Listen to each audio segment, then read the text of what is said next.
राम राम प्यारे बच्चों, कैसे हो आप लोग। उम्मीद करता हूँ सब लोग खुश हो गए, स्वस्थ हो गए। तो मैं हूँ विवेक त्यागी और DWP क्लासेस में आप सबका स्वागत है। Welcome all of you. तो आज हम लोग बात करने वाले हैं कि वेक्टर प्रोडक्ट्स के बारे में बात करेंगे कि भाई साहब वेक्टर का हमने देखा कि ऐड कैसे करते हैं, घटाते कैसे हैं, वही छोटी छोटी बात है। तो आज हम लोग देखेंगे कि मल्टीप्लाई कैसे करते हैं वेक्टर्स को, सदिशों को मल्टीप्लाई कैसे करते हैं, कैसे गुणा करते हैं सदिशों का। तो चलिए स्टार्ट करते हैं। वेक्टर प्रोडक्ट तीन टाइप के होते हैं, तीन तरीके से हम वेक्टर को गुणा कर सकते हैं। एक तो भाई साहब सदिश और अदिश का गुणा, राशियाँ लिख लेना ना, सदिश बोल रहा हूँ तो सदिश राशियाँ है ना, और सदिश इंटू सदिश ऐसे भी कर सकते हैं, और एक और होता है सदिश इंटू सदिश। ओके, इससे जो हमें हमारे पास रिजल्टेंट मिलेगा, जो परिणाम मिलेगा वो कैसा मिलेगा, अदिश मिलेगा, सॉरी सदिश मिलेगा। ठीक है, ये सिंपल वाला होता है। जैसे 2v, v की वैल्यू दे रखी है 2i + 4j + 5k, तो 2 से मल्टीप्लाई करना है तो 2 का पूरे मल्टीप्लाई हो जाएगा और वेक्टर ही मिलेगा आपको, है ना। इससे रिजल्टेंट क्या मिलेगा, एक वेक्टर होगा। समझ गए भाई साहब, समझ जाया करो जल्दी जल्दी, थोड़ा टाइम नहीं है इतना। Okay, parts of. और एक वेक्टर, एक मल्टीप्लिकेशन होता है कि वेक्टर इंटू वेक्टर का, सदिश होगा, सदिश का गुणा सदिश से होगा, लेकिन रिजल्टेंट क्या मिलेगा, एक अदिश राशि मिलेगी। ओके, और एक वेक्टर, एक प्रोडक्ट होता है जिसमें हमें रिजल्टेंट क्या मिलेगा, एक सदिश राशि मिलेगी। तीन है, एक में सदिश मिल रही है पहले वाले में जो नॉर्मल है, एक में अदिश राशि मिल रही है। गुणा दोनों में हो रहा है, सदिश सदिश हैं, दोनों सदिश सदिश का प्रोडक्ट है, लेकिन एक सदिश का प्रोडक्ट अदिश राशि मिलेगी, एक सदिश का प्रोडक्ट एक अदिश सदिश राशि मिलेगी। ठीक है, हम अदिश वाला देख लेते हैं एक बार।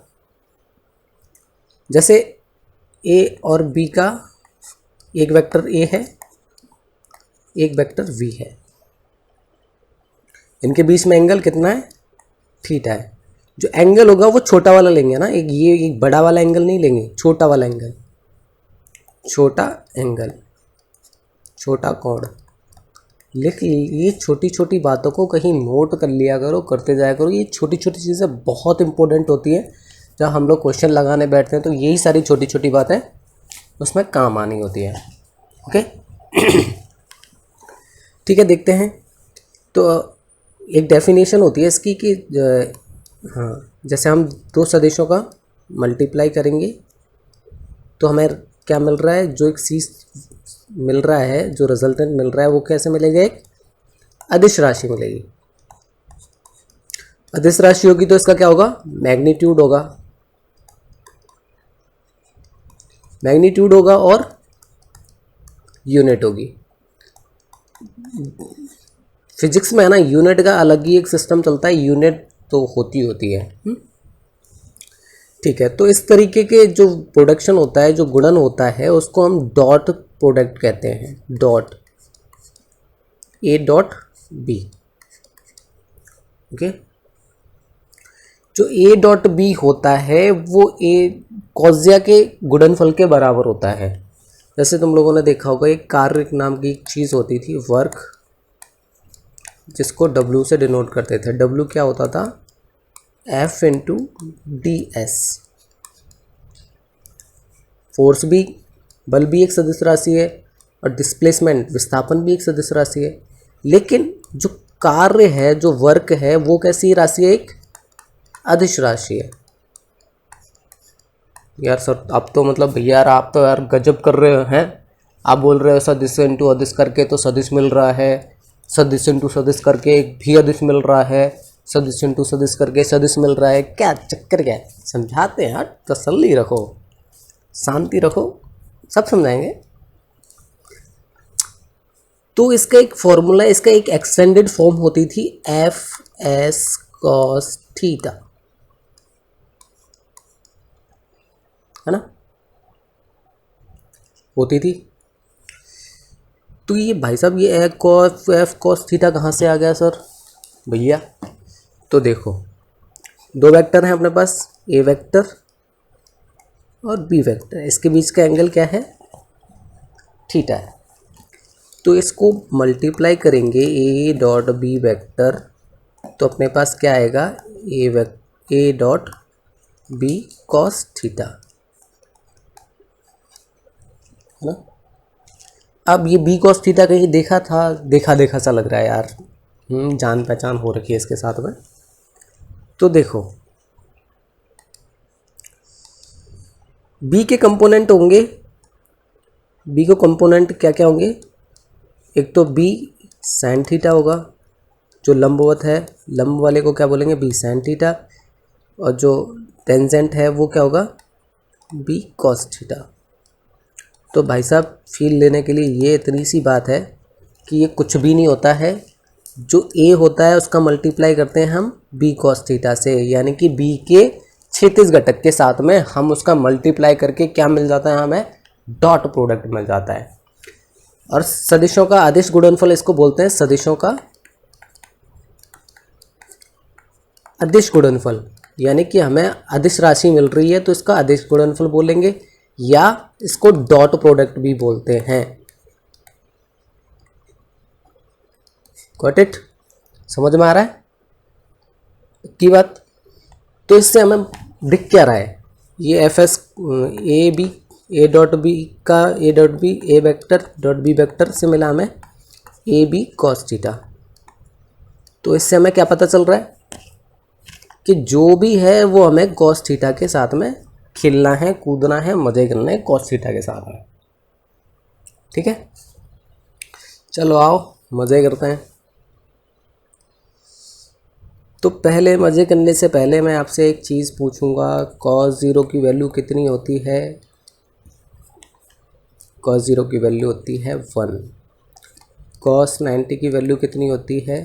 0। इसको नोट कर लेना कहीं। ठीक है, तो ये बताने से पहले रुको एक सेकेंड।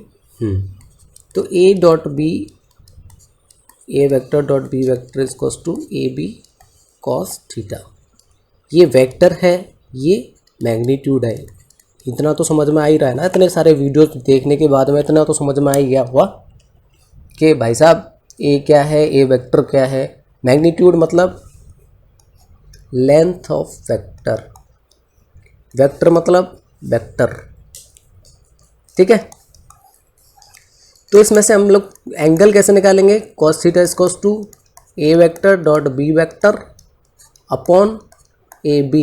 इसको कभी कभी mod of A mod of B भी लिख देते हैं। एक्चुअल में ये मॉड ही होता है। मॉड का मतलब होता है पॉजिटिव वैल्यू निकलेगी। मॉड एक ऐसी मशीन है जिसमें कुछ भी डालो, नेगेटिव पॉजिटिव कुछ भी मतलब कुछ भी नहीं होता, नेगेटिव पॉजिटिव ही होता है। डालो तो उसमें से पॉजिटिव वैल्यू निकलेगी, सिर्फ और सिर्फ पॉजिटिव। तो यहाँ से हम लोग एंगल निकाल लेंगे। क्वेश्चन देखते हैं। ए वेक्टर है अपना पास आई प्लस जे प्लस के, बी वेक्टर है 2i plus 3k 3j plus 4k। के ऊपर वेक्टर लगा लेना है ना, के सॉरी ये ऑर्थोगोनल यूनिट वेक्टर है। तो हमें निकालना है एंगल बिटवीन दो सदिशों के बीच का कॉर्ड, एंगल बिटवीन टू वेक्टर्स। तो क्या था अपने पास, कैसे निकालते थे? cos theta is cos to A vector dot B vector upon mod of A mod of B, यही था। अच्छा एक बार ऑर्थोगोनल यूनिट वेक्टर देख लेते हैं। अच्छा इसको पहले सॉल्व कर लेते हैं, क्या है क्या नहीं है। तो इसको क्या लिख सकते हैं? ए वेक्टर क्या है? ए डॉट बी कैसे करेंगे? आई का आई से मल्टीप्लाई, नहीं इसको क्वेश्चन को करने से पहले एक चीज़ और देख लेते हैं। ऑर्थोगोनल यूनिट वेक्टर, ऑर्थोगोनल का मतलब होता है एक दूसरे के परपेंडिकुलर, लंबवत। एक्स वाई जेड, ये वाला सिस्टम, ये एक्स एक्सिस है, ये वाई एक्सिस है, ये जेड एक्सिस है, ये तीनों अपने आप में एक दूसरे के साथ में कितने पे हैं, परपेंडिकुलर हैं, यानी कि 90 डिग्री कोण पे हैं। क्या है, परपेंडिकुलर, दिख रहा है ना, ऐसे करके ये पूरा एक दूसरे के परपेंडिकुलर हैं। एक्स एक्सिस वाई एक्सिस के परपेंडिकुलर है, एक्स एक्सिस जेड एक्सिस के परपेंडिकुलर है, वाई एक्सिस जेड एक्स के परपेंडिकुलर है। ठीक है, तो इनका यूनिट वेक्टर आई जे के, ये 3D है ना, ऑर्थोगोनल यूनिट वेक्टर में 3D है। ओके, तो अब एक बार देखते हैं कि भाई साहब, क्योंकि यहाँ पे अपन को मल्टीप्लाई करना पड़ेगा वेक्टर का, तो आई से आई का मल्टीप्लाई, जे से जे का मल्टीप्लाई, के से के का मल्टीप्लाई। तो अब एक बार देख लेते हैं क्या सीन बैठता है, ये कैसे होता है, क्या होता कैसे है। अगर यूनिट वेक्टर के बीच में 90 डिग्री का कोण है तो क्या हो जाएगी उसकी वैल्यू 0। अगर यूनिट वेक्टर के बीच में 0 डिग्री का कोण है यानी कि पैरेलल है तो वैल्यू कितनी हो जाएगी 1। पैरेलल का मतलब समांतर। देखते हैं, I dot I is to I dot I cos theta, I dot I है तो कॉस थीटा की वैल्यू 0, कॉस 0 की वैल्यू 1, तो I cap dot I cap is to 1। उसी तरीके से J dot J cap is to 1, उसी तरीके से के dot K is to 1। Okay, समझ रहे हो ना, इस फॉर्मूले में डाल दिया मैंने, कोई बड़ी बात नहीं है। अब देख लेते हैं 90 डिग्री पे, i dot j is to 0, क्योंकि यहाँ पे थीटा की वैल्यू कितनी हो जाएगी 90 डिग्री, समझ रहे हो। उसी तरीके से J dot K is to 0, K dot I is to also 0। कोई डाउट? अरे सिंपल सा है, मैंने A dot B cos theta के अंदर आई और जे की वैल्यू पुट कर दी। कॉस 0 की वैल्यू 1 होती है, कॉस 90 की वैल्यू 0 होती है। सिंपल।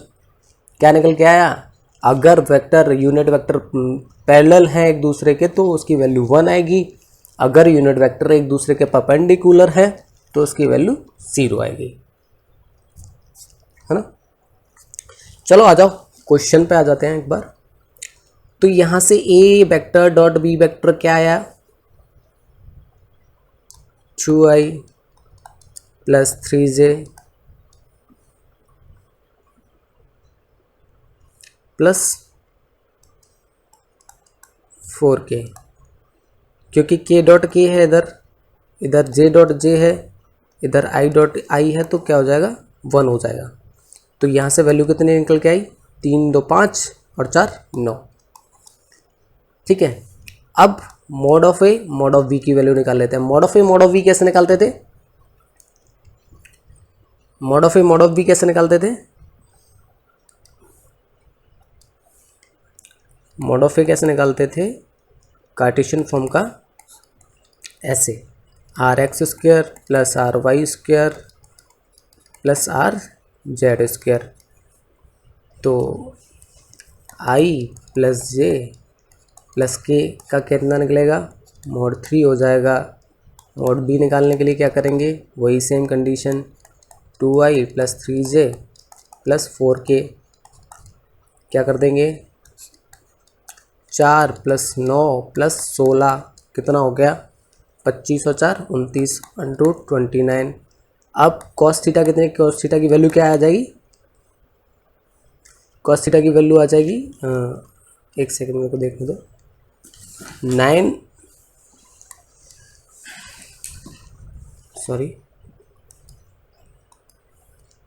डिवाइडेड बाई √3 √29, ये आपका आंसर हो गया, है ना, यही हो गया। कोई डाउट, एनी डाउट, होना नहीं चाहिए, वैसे है तो कोई दिक्कत वाली बात नहीं है। चलिए अब इसमें एक चीज़ थी कि क्या सर ए डॉट बी को बी डॉट ए लिख सकते हैं भैया? क्यों नहीं लिख सकते? लिख सकते हैं, क्रम विनिमय कर सकते हैं। कैसे कर सकते हैं देखते हैं एक बार। ये ए वेक्टर है, ये बी वेक्टर है, एंगल थीटा ले लिया, तो ये वेक्टर ए से बी पे बन रहा है ना।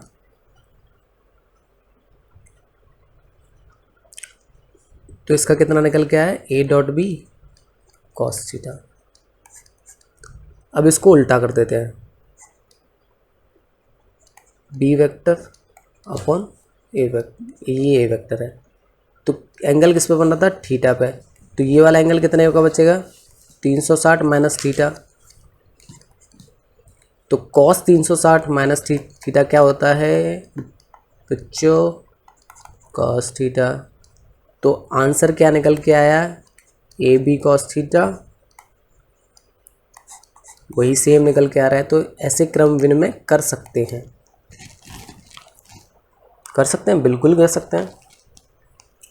चलो एक और देख लेते हैं, वितरण का नियम। वितरण का नियम क्या उसको फॉलो करता है या नहीं करता, देखते हैं। जैसे ए वेक्टर है, vector A multiply vector C plus vector D, इसको हम ऐसे लिख सकते हैं, A C A vector dot C vector plus A vector dot D vector. बिल्कुल लिख सकते हैं भाई साहब, ठीक है। यहाँ तक हो गया? किसी को कोई दिक्कत, कोई परेशानी? क्योंकि जो रिजल्टेंट निकल के आ रहा है ना वो एक अदिश है, तो इसमें डायरेक्शन की तो ज़रूरत पड़ेगी नहीं अपन को, है ना। रिजल्टेंट के लिए डायरेक्शन की ज़रूरत नहीं पड़ेगी। जो क्रॉस प्रोडक्ट होता है उसमें यही डिफरेंस होता है कि उसमें क्रॉस प्रोडक्ट में सदिश का दो सदिशों का सदिश गुणनखंड में गुणन में जो हमारे पास रिजल्टेंट मिलता है वो एक वेक्टर होता है। अब वेक्टर होगा तो उसकी ऑब्वियसली एक डायरेक्शन होगी, एक मैग्नीट्यूड होगा, ठीक है। तो मैग्नीट्यूड और डायरेक्शन होगी, तो डायरेक्शन के लिए उसमें एन कैप यूज़ कर लेते हैं और कॉस थीटा की जगह पे साइन थीटा यूज़ कर लेते हैं। सिंपल सा है, कोई दिक्कत वाली बात नहीं है। डायरेक्शन निकालने के लिए राइट हैंड थंब रूल या फिर स्क्रू रूल देख लेते हैं, उसके अकॉर्डिंग हम लोग डायरेक्शन देख लेते हैं कि डाउनवर्ड है, अपवर्ड है, कैसे है, जैसे भी है देख लेंगे। अभी नेक्स्ट लेक्चर रिकॉर्ड करूँगा मैं, उसमें आप सबको पूरा डिटेल में बताऊँगा, अच्छे से कत्ते ही समझा के भेजूँगा घर पे, कोई दिक्कत वाली बात नहीं है, ठीक है। अब यहाँ तक हो गया। अब हम थोड़े से है ना इसके क्वेश्चन आंसर देख लेते हैं कि भाई साहब क्वेश्चन कैसे बनते हैं। एक क्वेश्चन तो मैंने बता दिया आपको, एक और क्वेश्चन देख लेते हैं। एक और नहीं, क्वेश्चन तो हम अच्छे थोड़े से बुरे देखेंगे। तो मैंने एंगल के लिए बता दिया, कोई दिक्कत नहीं होनी चाहिए। अब एक क्वेश्चन देख लेते हैं। क्वेश्चन है, ए वेक्टर है तुम्हारा x प्लस 3j और बी वेक्टर है i प्लस j, ठीक है। अब इसमें एक चीज दे रखी है, जो बी वेक्टर के अनुदिश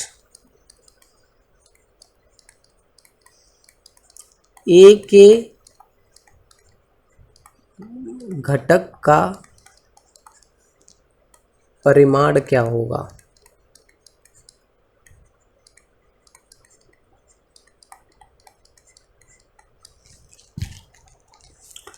सिंपल सा है, ए वेक्टर दे रखा है, दो सदिश ए बी के मान, ए का मान है x प्लस 3i, एक्स आई नहीं सॉरी 2i प्लस 2i है, x कैसे हो जाएगा, 2i प्लस 3j, बी की वैल्यू दे, वी वेक्टर की वैल्यू दे रखी है i प्लस j। अब ये पूछ रहा है b के अनुदिश a के घटक का परिमाण क्या होगा। b के अनुदिश a के घटक का परिमाण क्या होगा। अब इसका डायग्राम बहुत इंपॉर्टेंट है, क्वेश्चन इजी है, लैंग्वेज थोड़ी सी हार्ड है, मतलब थोड़ा सा कंफ्यूज करने वाली है। तो हम लोग बना लेते हैं, ये a वेक्टर है, ये b वेक्टर है, क्या कह रहा है, बी के अनुदिश ए के घटक का परिमाण, यानी कि बी के अनुदिश यानी बी के डायरेक्शन में ए के घटक। अब ए का घटक कैसे बनेगा, ये ए वेक्टर है, थीटा एंगल बना रहा है, ये कौन सा हो जाएगा, ए कॉस थीटा, ये क्या हो जाएगा, ए साइन थीटा, ऐसे ही होता है ना। तो ए बी के अनुदिश ए के घटक का परिमाण क्या होगा, ठीक है, ये डायग्राम हो गया। यहाँ से बनाएंगे ऐसे, ए वेक्टर का ए साइन थीटा, इधर इस साइड में ए कॉस थीटा, वही जो मैंने आपको जो इसके फॉर्मूले से बताया था ना कि मल्टीप्लाई ए डॉट बी का नहीं होता है, A dot B cos theta का होता है। बी का क्षैतिज घटक के साथ में होता है, ठीक है। तो ए डॉट बी क्या आता है, A vector dot B vector बराबर होता है A P A dot B cos theta, यही होता है। तो ए कॉस थीटा बराबर क्या हो जाएगा, क्योंकि पूछ क्या रहा है, ए कॉस थीटा का परिमाण, तो ए कॉस थीटा बराबर क्या हो जाएगा, A dot B, A vector dot B vector upon B, mod of B पूछ रहा है, इसकी वैल्यू पूछ रहा है, समझ रहे हो। तो इसकी वैल्यू क्या हो जाएगी, कर लो भाई साहब multiply, 2 + 3 divided by mod of B √2, तो इसकी वैल्यू हो जाएगी 5√2। ये आपका आंसर हो गया, समझ में आ गया। लैंग्वेज समझ में आ गई ना क्वेश्चन की, क्वेश्चन बहुत इजी है, बहुत ज़्यादा इजी है। अगर लैंग्वेज में तुम अटक गए तो भाई साहब हम कुछ कह नहीं सकते, कर नहीं सकते, फिर तो आप ही जानो, ठीक है। नेक्स्ट क्वेश्चन देखते हैं, एक और क्वेश्चन अच्छा सा करते हैं।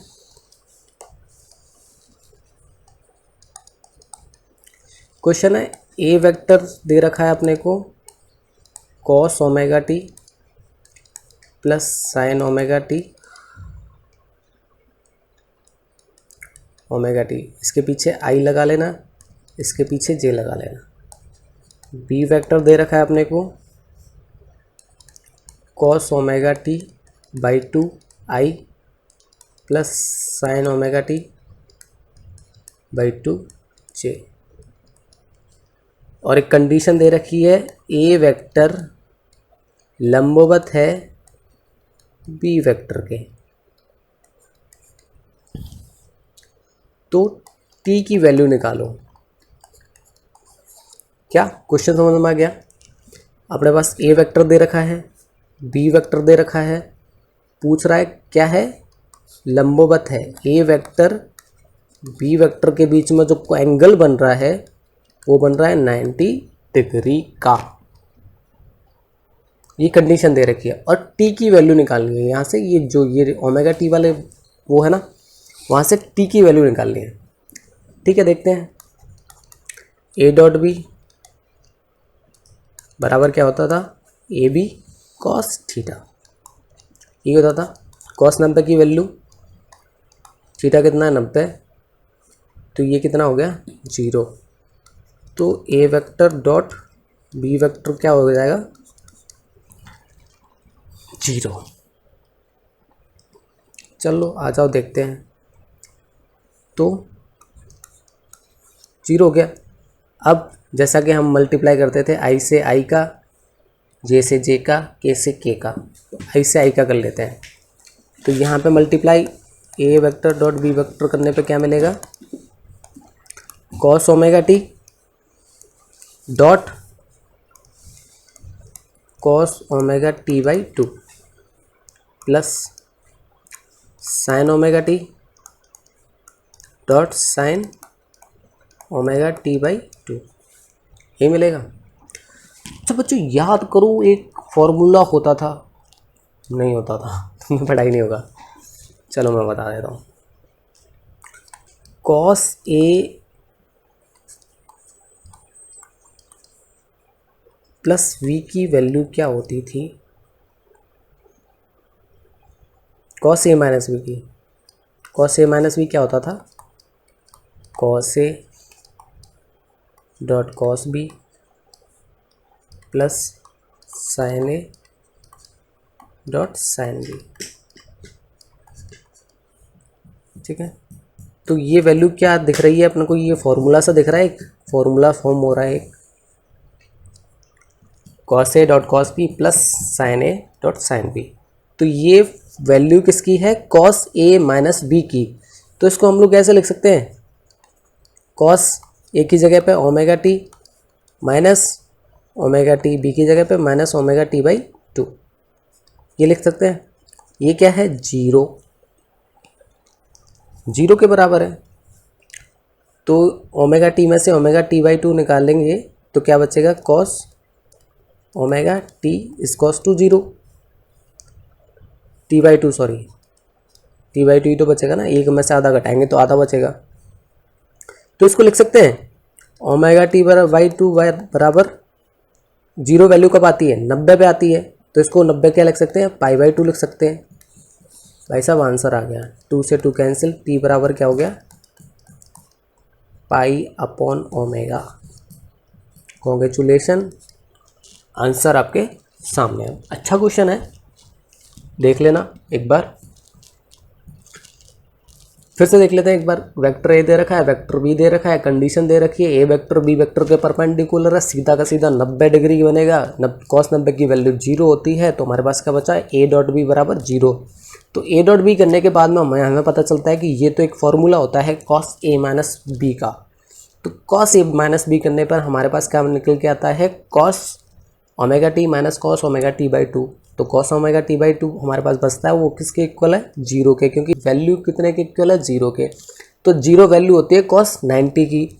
तो कॉस 90 की वैल्यू 0 हो रही है, तो थीटा कहीं ना कहीं 0 हो रहा है। तो थीटा के इक्वल रखते ही हमारे पास आंसर मिल जाता है। कोई डाउट होना नहीं चाहिए, मेरे साथ भी कोई डाउट हो रहा है तो फिर तो भाई साहब। चलो एक और क्वेश्चन देख लेते हैं, प्यारा सा नन्ना सा मुन्ना सा क्वेश्चन है आपका। एक फोर्स है 4I प्लस जे प्लस 3 के न्यूटन का। Okay,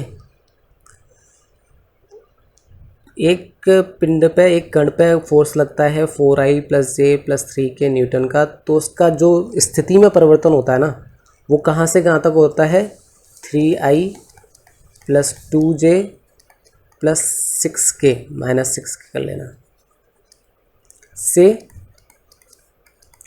14I plus 13J plus 9K। इसमें है ना सब्ट्रैक्शन भी घुसा दिया मैंने, घटाना तक गति करता है। ओके, यदि विस्थापन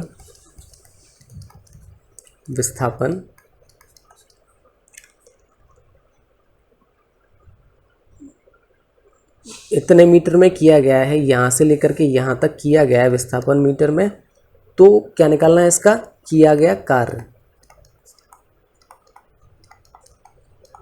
यार भूल जाता हूँ मैं क्वेश्चन, समझो।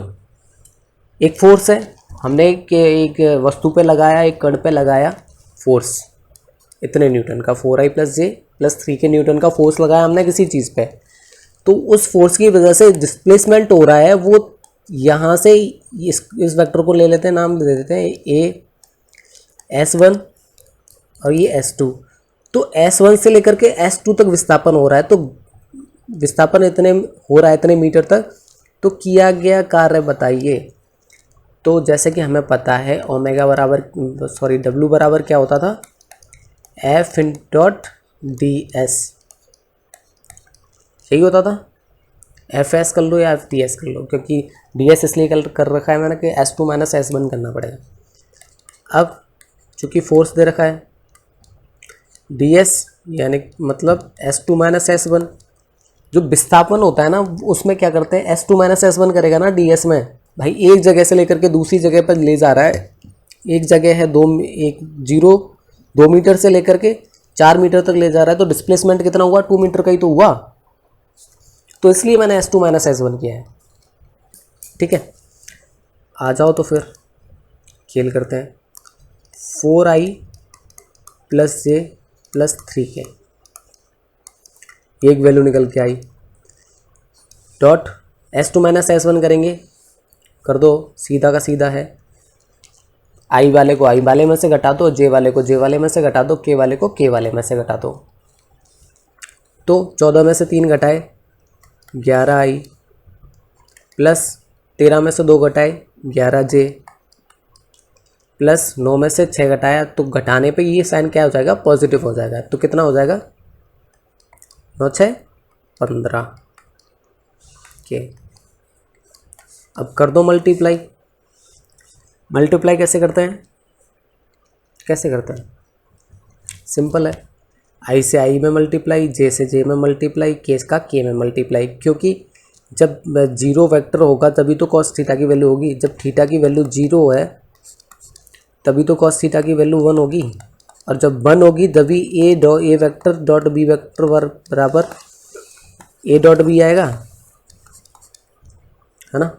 अब आई का मल्टीप्लाई के से क्यों नहीं किया, जे से क्यों नहीं किया, क्योंकि भाई एंगल 90 डिग्री का, 0 हो जाएगी सारी वैल्यू, तो 0 0 वाला को हटा देंगे। तो इसका एक बेसिक बता देता हूँ मैं, बेसिक कैसे मल्टीप्लाई करते हैं, ए डॉट बी मल्टीप्लाई करेंगे तो कैसे करेंगे, A X dot B X plus A Y dot B Y plus A Z dot B Z, इस फॉर्मेट में मल्टीप्लाई करेंगे। लिख लो, नोट कर लो कहीं पे भी। आ जाओ क्वेश्चन पे आ जाओ।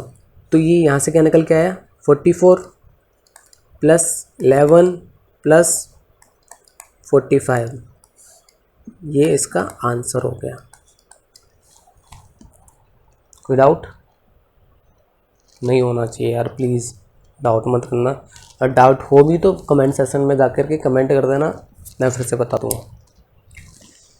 तो जब तक के लिए थैंक यू सो मच देखने के लिए, और ध्यान रखिए अपना, पढ़ाई करते रहिए, ज़िंदगी में ना पढ़ाई बहुत ज़रूरी है, इस बात का विशेष ध्यान रखिए। पढ़ाई नहीं की ना तो तुमने कुछ भी नहीं किया ज़िंदगी में। So take care all of you, thank you.